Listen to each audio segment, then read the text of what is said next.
Hi friends, how are you all? నేనైతే చాలా బాగున్నాను. ప్రతి ఒక్క ఇన్ఫాంట్కి అండ్ టాడ్లర్స్కి ప్రతి ఒక్క paediatrician vitamin D and multivitamin drops and supplements ఖచ్చితంగా ఇస్తారు. సో ఏ రిస్క్ లేకుండా, చోకింగ్ హజార్డ్స్ ఏం లేకుండా ఇలా సింపుల్గా మీరు ఇవ్వచ్చు. సిరంజ్ తీసుకొని సిరప్ని ఇలా ఫిల్ చేసుకొని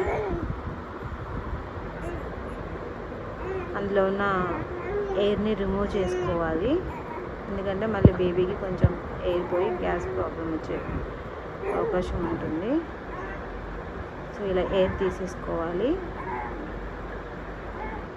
ఎయిర్ తీసేసుకొని బేబీ మూడ్ని చూసుకొని ఇలా సింపుల్గా కొంచెం కొంచెం ఇవ్వాలి. చూసుకుంటూ కొంచెం లేట్ అయినా పర్వాలేదండి.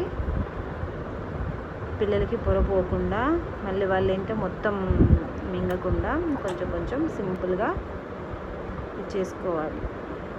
అలా అయినా కూర్చోపెట్టుకోవచ్చు, ఇలా అయినా ఒడిలో కూర్చోపెట్టుకోవచ్చు.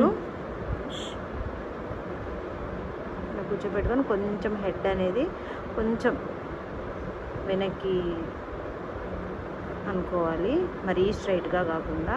సో సింపుల్గా స్టమక్లోకి వెళ్ళేటట్టుగా అండి.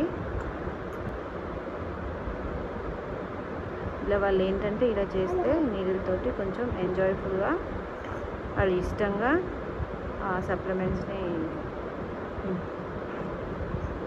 తీసుకుంటారు. సో అయిపోయిందండి.